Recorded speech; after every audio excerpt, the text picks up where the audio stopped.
Good morning, everybody. So good afternoon and good evening, wherever you are calling from. So it's an absolute pleasure to introduce to you the launch of the BBW Paradigm Shift series. I think it is another stepping stone for BBW. With this platform, we offer and avail an opportunity for emerging and established leaders in the International Financial Architecture Review to actually articulate some of their horizon thinking, some of their disruptive solutions or recommendations to obtain a more fair, equitable, more sustainable, and eco-centric financial architecture review. It's with an absolute pleasure that I can introduce on behalf of BBW, Pep Bardouille, who is the director of the Bridgetown Initiatives, but as importantly also to Sara Murawski.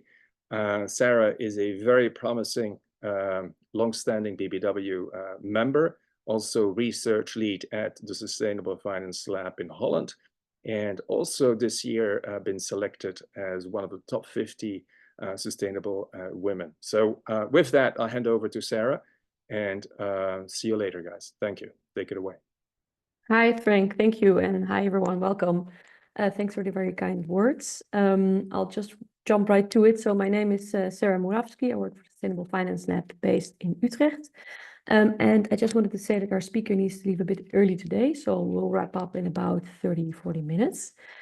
So Pep Bardouille, we're super pleased that you're here. You're indeed the director of the Bridgetown Initiative and a special advisor on climate resilience at the Prime Minister's Office of the Government of Barbados. Previously, amongst others, you've been involved in a global upstream infrastructure, a resilience-led World Bank International Finance Corporation, and you're also the founding Chief Executive Officer of Climate Resilience Execution Agency for Dominica. So a long-standing background in climate action, climate resilience, and we're very pleased to have you here on the show in our first webinar. I just wanted to ask you, for starters, is everything working properly? Can you hear us well? Is your microphone working? Yes. Hi, Sarah, and thanks as always to Frank for the opportunity. Lovely to meet you, Sarah. Things are working well. I'm sorry, I'm just sitting in a little cubicle, literally a cubicle. There's the door and there's the wall in one of the Capitol Hill buildings in Washington, D.C. So I don't know if there's echo. I'm also holding my phone because I couldn't bring in my laptop. So sorry for those logistical challenges, but hopefully the line is clear. No, don't worry. We're very happy that you managed to make time for this webinar, and we can hear you perfectly fine. So everything is all well. So Pep, I want to start with a bit of a personal background question. So you describe yourself as a global soul, a systems thinker, and a hopeless idealist. I think that's three amazing terms to describe yourself. I was wondering, can you tell us a bit more about your personal history? How did you become the person you're now? And being a global soul, systems thinker, and a hopeless idealist, what does that mean to you? Oh gosh, maybe I should take down. I think I became. Firstly, I'm still not clear on sort of who I am in this climate space, because I think there's so many powerful voices and so many incredible thinkers and doers, not to mention speakers. So I certainly don't want to overstate any of this, but I would simply say by accident and by chance and by good fortune. I've followed a path that I kind of ended up on as a young graduate from a master's degree, where I worked with UNDP in New York many moons ago in a team that was called the Energy and Atmosphere Program. At that time, and this was Rio plus sort of after the Brundtland Commission had just been launched, and there was a lot of focus on kind of the Rio dialogue around sustainable development. And I happened upon this small team at UNDP that was looking for someone to help out on a report called Energy After Rio, so 5 years after Rio, and just kind of fell into the energy and environment space, energy and atmosphere space, and at that point started discussing climate. This was a long time ago. I had originally been really interested in water, and I thought, gosh, why do I want to get into this energy stuff? It's not my calling, and over time it just became that way. So I followed my path through the private sector. Spent many years at McKinsey and Company, to the multilateral development bank system, both at the World Bank and then IFC, and then took a leave of absence, external service, so to speak, to set up the Climate Resilience Execution Agency for Dominica after Hurricane Maria in 2017. So simply by chance, and having had the opportunity just to meet people who believed in something or the other that I was able to do and contribute.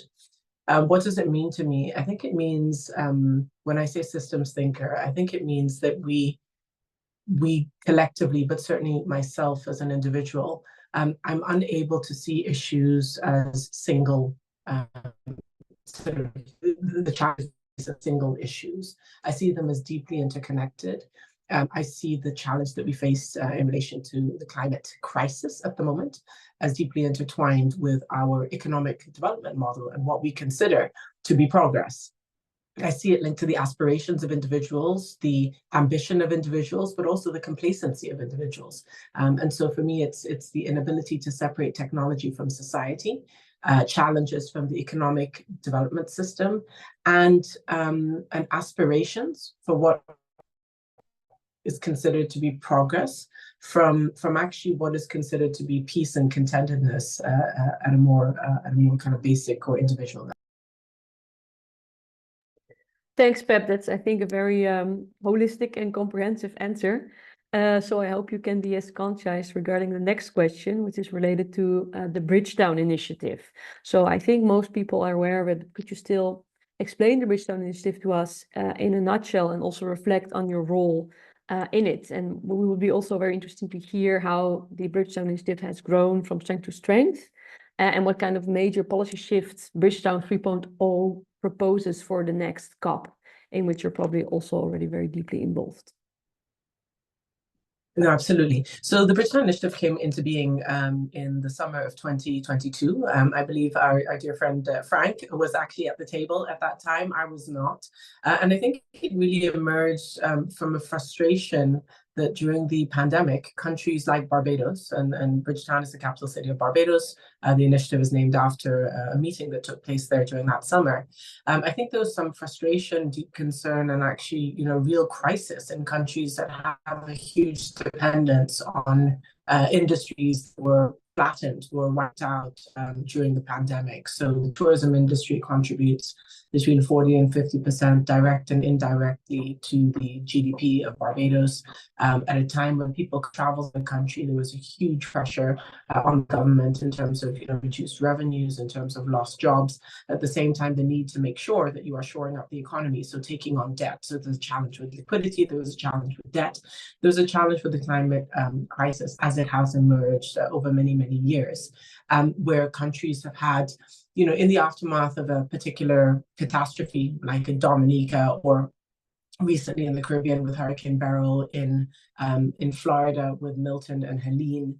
These storms are the ones that make the headlines, they hit the news. But what isn't in the news is that kind of slow onslaught, progressive climate change that happens every year, where you have to shore up your sea defenses, you have to replace a few more roads, you have to deal with just a little bit extra storm surge that takes place. And that doesn't really hit the headlines, but it does hit the balance sheet, the coffers of a government, particularly one that's struggling. And so this kind of, oh gosh, sorry, yes, I didn't move enough. This kind of triple crisis was what spurred the Bridgetown Initiative. Now, over the past 2.5 years, we're now in the third iteration, so 3.0. As we warmly call the initiative.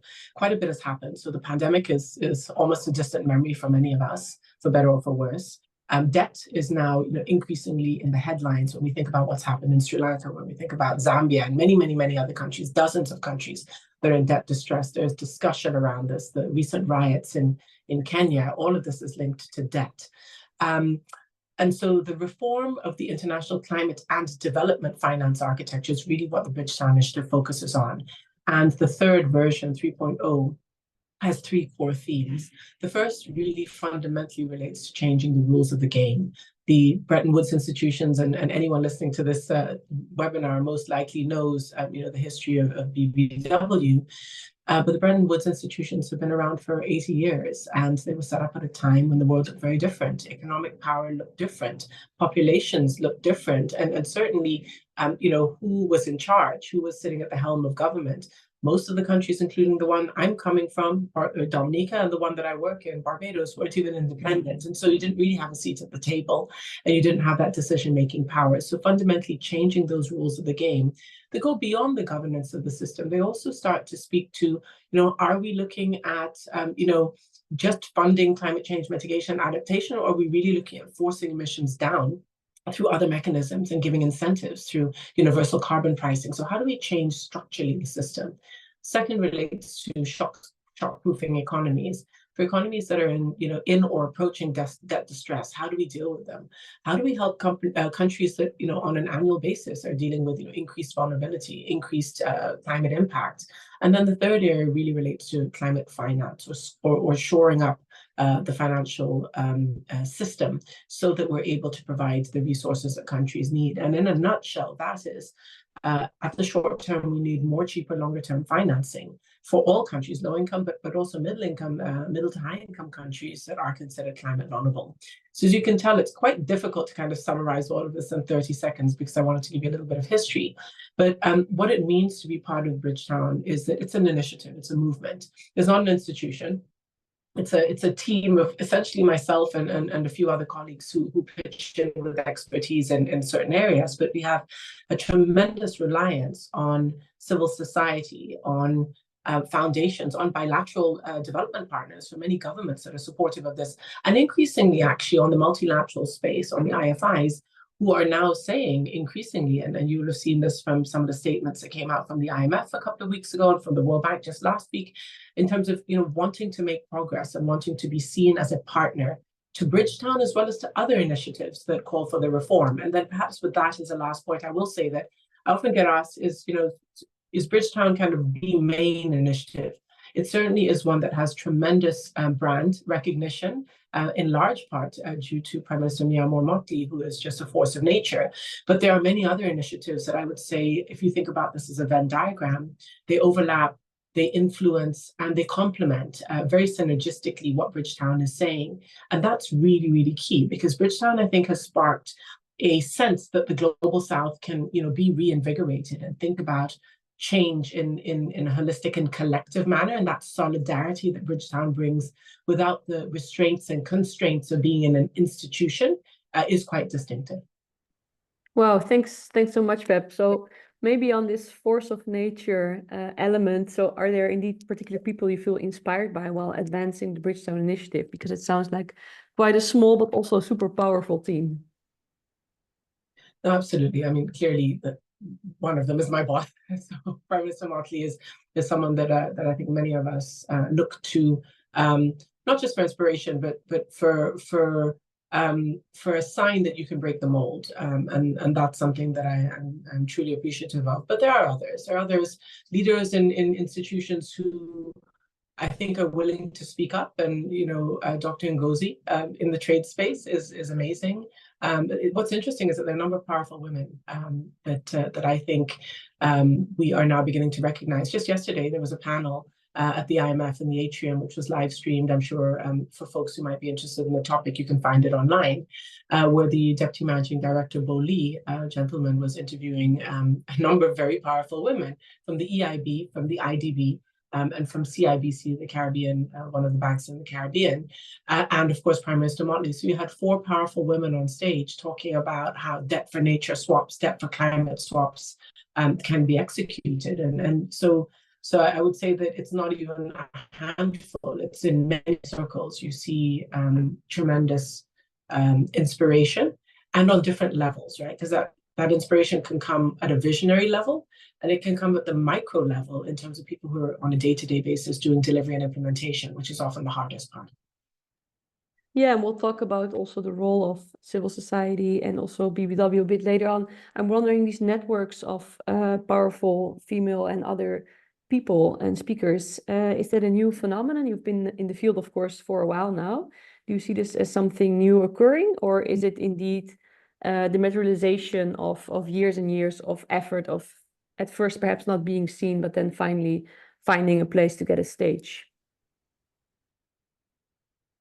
Yeah, I don't want to overstate that women have not had a seat at the table in recent times. It's certainly been a challenge over many, many decades. In fact, sitting in Congress in one of the buildings on Capitol Hill, it's not lost on me that, Shirley Chisholm, who ran for president way back in 1972, certainly broke the mold. So I will not say at all that there hasn't been a challenge and that it does not continue to be a challenge, particularly as a woman in the space. But when I started my career, and as I mentioned, way back when at UNDP, I worked with an incredible woman, Susan McDade, who at the time instilled in me a fair bit of trust. She said, go off and do this stuff. I kind of trust you to do it. And at the time I was 21 years old. She rose through the ranks within the UN system, along with many others. And I've been in meetings and conversations where honestly it's majority women. So I won't say that it's a new phenomenon or a phenomenon at all, a new pattern. There have been women both in the background and in the foreground. Unfortunately, we're not seeing women, necessarily in all the institutions at all the levels that I think would benefit from that type of leadership. But it's not leadership just because of their gender, it's leadership because of their experience, how hard they've had to work, as well as their perspective, which I think is often, varied across genders. Thanks, Pep. So I want to move a bit to the topic of climate finance and the role of finance, which you also mentioned before as one of the main parts of Bridgetown. So you've worked a lot on the international financial architecture. There's also a lot of talk about the reform of the IFA these days. That's great. And you've been pushing for reforms to make the architecture more equitable and serve countries and people most in need. So zooming in on that a bit, especially regarding your experience with Caribbean countries and similar vulnerable regions, how do you think the international community can help specifically these regions to build resilience, and what is needed in terms of affordable financial support, also reflecting on the fact that there's indeed a great amount of debt these days, which needs to be addressed. But yeah, debt and finance always seem to be topics a bit being kicked like a can from COP to COP, right? So can you tell us a bit more about that? Sure, that's an excellent question. Maybe to add a little bit of specificity, and just giving Barbados as an example, as you mentioned, one of my hats is Bridgetown, the other hat is a special advisor on climate resilience to the Prime Minister. And in that second capacity, I had the privilege of leading the development of Barbados's investment plan for prosperity and resilience. So I think the starting point is to recognize that prosperity and resilience go together, and that it is not just a climate resilience plan, right? Because prosperity is really making sure that there is dignity and opportunity for your population and that your economy is in a good standing. And resilience, therefore, is social, economic, environmental sustainability and climate resilience. So that's the starting point. So any country that is developing a resilience plan, in my opinion, right, and maybe not everyone agrees with this, but this is the perspective I bring to the table, needs to look holistically at a social and economic development model that is fundamentally in line with sustainable development principles and addresses the most critical challenge of our time, which is the climate crisis, right? So both mitigation and adaptation. So that's the starting point. I think the second perspective is that for a small country, Barbados is under 300,000 people. The investment plan over the next 10 years is of the order of $11.5 billion. That's US dollars. And that's not everything that the country needs to do, but that's a major capital investments. I would say 80–90% of the priority investments across all sectors. So that's about a lot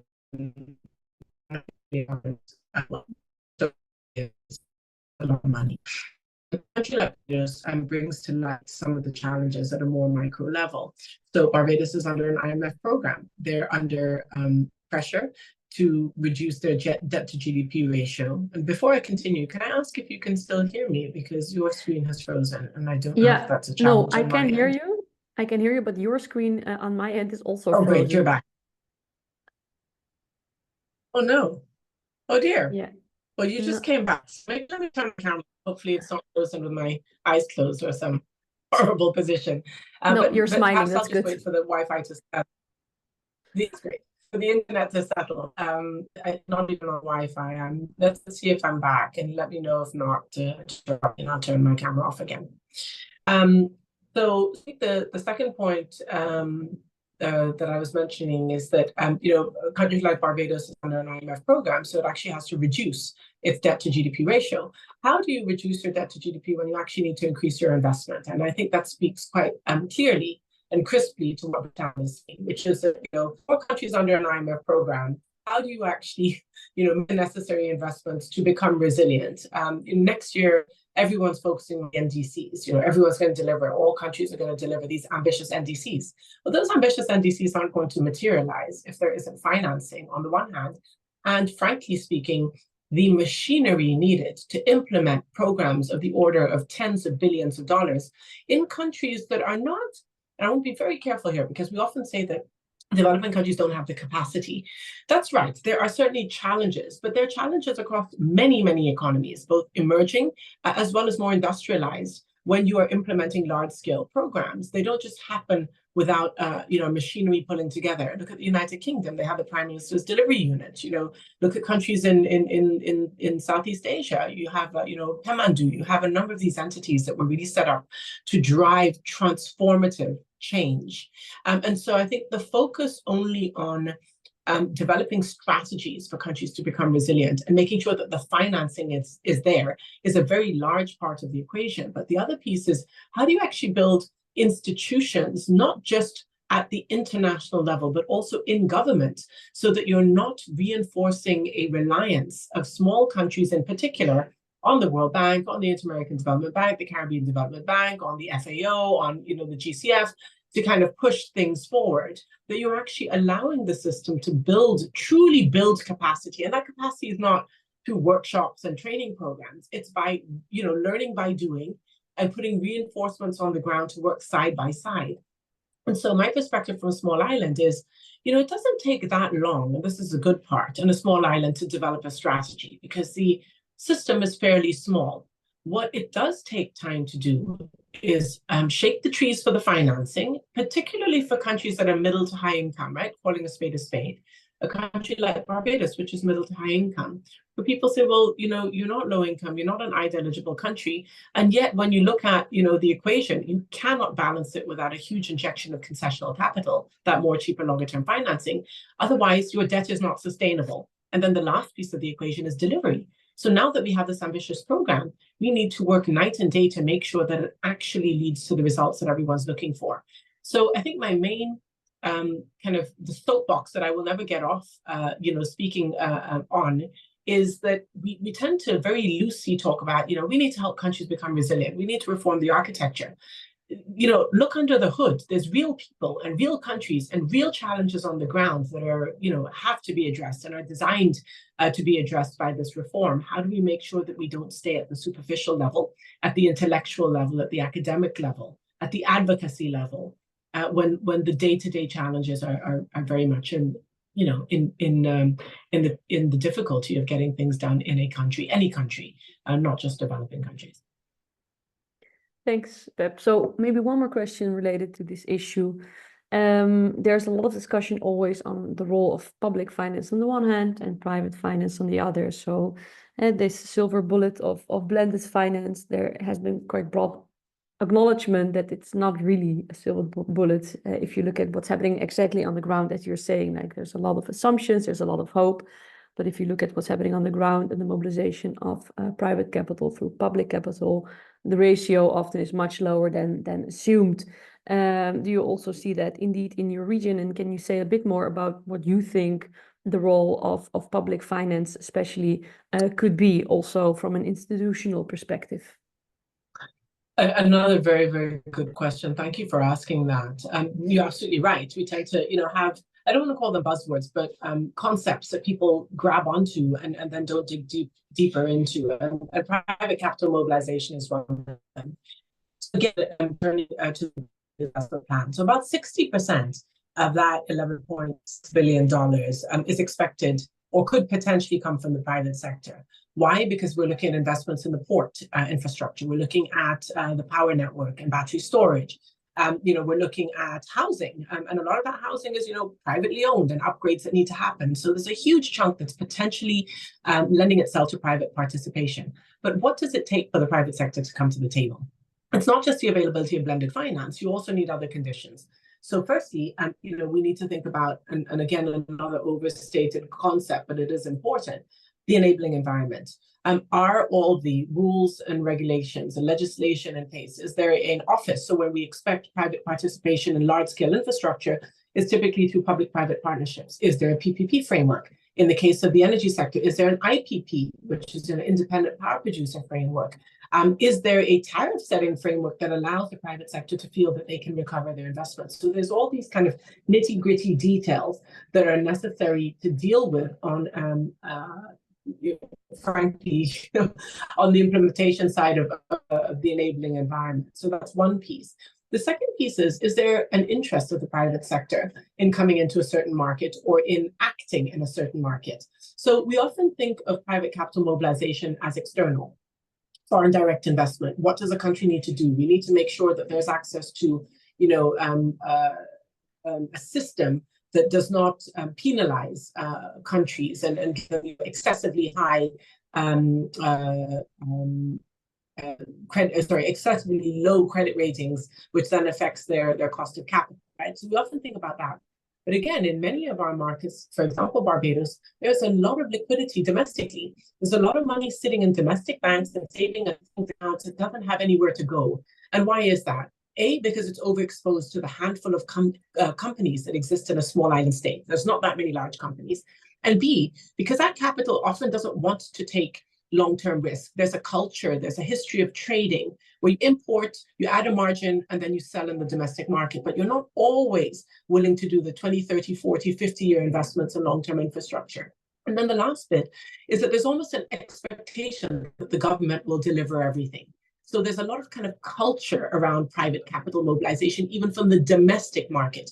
And yet, as Prime Minister Motley says again and again, if we are not ensuring domestic participation, savings from you and me, who've got money in the bank, savings from the pension funds going into, the local market, why would we expect foreign capital to come in? And then the last piece is scale, particularly because you asked me about smaller countries in the region.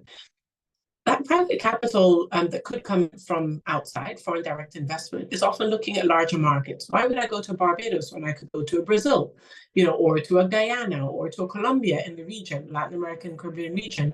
How do I attract companies that have high quality products that are able to develop wind turbines in the wind sector efficiently when they're actually looking for 10,000 megawatts of wind, not 150 megawatts that we're developing. So these are some of the challenges that you face. Now, they're not insurmountable. I think very proven ways of doing this. There are extremely well-run historical programs in the public-private space, in the IPP space, for example, South Africa. South Africa had, 6,000 megawatts renewable energy IPP program that was run like a well-oiled machinery, and we can learn a lot from that. There's an opportunity to do pooled. Oh, I'm afraid we've lost Pep. Let's hope she comes back in soon again. Yeah, there she is. Pep, can you hear us? I'm so sorry, I just looked it off. That's the second time this morning. Don't worry, yeah, I guess the Wi-Fi over there is overused probably, but I think you're almost near the end of your answer. That's right. That's right. And what I was basically saying is that there are models around PPPs. There are models for how you develop IPPs. There are models for how you do aggregation. All of this exists. And so what needs to happen, I think, is that we need a concerted effort to solve multiple problems across multiple countries, particularly the small island and developing states, in a very serious manner. Because again, the models do exist, but you're absolutely right that by saying blended finance and private capital mobilization, it's not a magic wand that you just wave and money and projects and impact drops out of the sky. It does, again, speak hard back to that point around implementation and around the specificities of each region. Barbados is not Brazil. It's not going to attract the same type of investors, either domestically or internationally. Thanks so much, Pep. Yeah, I think it's a highly relevant remark, particularly because blended finance seems to assume sometimes the same ratio in every region, right? Which is very unrealistic, I think. And thanks for bringing this perspective of the domestic market and the participation of domestic actors if more public finance or more foreign direct investments are expected, and seeing how we can accommodate also domestic investment, which is really needed indeed for all the goals you've been describing. So I'm afraid we're moving a bit towards the end because I know you have a very busy schedule. I see there's also a question from one of our BBW steering committee members, Delilah Rotenberg. She's asking, Pep, what are your hopes for BBW? So what issues should BBW address, which the Bridgetown Initiative with its existing iterations is not addressing? So basically the question is, how can we help you and on which topic as network? Thanks so much for that. And yes, you're right, I do have to go. And that's really because I have to run down the hallway. It's one of those mornings. I think, and again, thank you. And this speaks to the complementarity. How do we make sure that we're acting synergistically? I think what we need to help is to address. Oh, let's hope Pep comes in back again for answering this very last question. I'm so sorry. Like, I'm not even on the Wi-Fi. I'm on my phone. Maybe you're so well secluded in this bubble that nothing is entering there. No signals, but we can hear you again, I think. It's possible, right? Okay, great. So I'll be very, very quick. I do think, just for the I think a huge role for BBW in playing, being a complementary partner and address some of the more structural challenges that we're facing. So I think one area that I'm personally very passionate about is alternative revenue streams. So how do we look at, global solidarity levies, which is something that Barbados is championing, but also how do we look at carbon markets?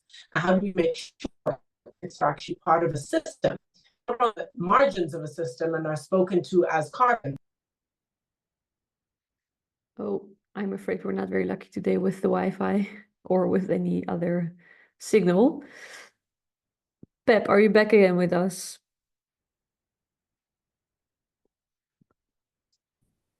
I am so sorry. We still can't properly hear you. Maybe it's best if you turn off your camera just in case. Sorry, can you hear me? Yes, now we can. Yeah, sorry about that. I decided to turn off my video in case that's part of the issue. Exactly. Yeah. So listen, I was saying that I think that some of the things that are more marginal, like carbon markets, I think need to be brought more into the fold. I think some of the more fundamental questions around how are we measuring progress? We have a per capita GDP, as kind of a standard accepted measure of progress. Is that really where we need to be, or do we need to challenge the entire system? Similarly, this all relates to metrics, right? This is similar to saying climate vulnerable countries need to be treated in a different way. Vulnerability needs to be factored into the allocation of concessional finance. I would go a giant leap further and say that it's not just about incorporating vulnerability into climate finance metrics. It's about thinking about our metric for global progress. And is that what has gotten us into this situation to begin with? I absolutely believe it has. And how do we begin to shift that? Because otherwise, to be completely candid with you, we can develop whichever NDCs we want. We can increase financing as much as we want, but we're chasing a fast-moving target. And I would say we're chasing a bullet train, because there is no amount of energy that you can add to the system when fundamentally, you're just chasing more and more and more and more growth that ultimately leads to, the need to continually adjust financing and adjust technology when honestly, that definition of progress is perhaps up for review. Perhaps I'll leave it at that.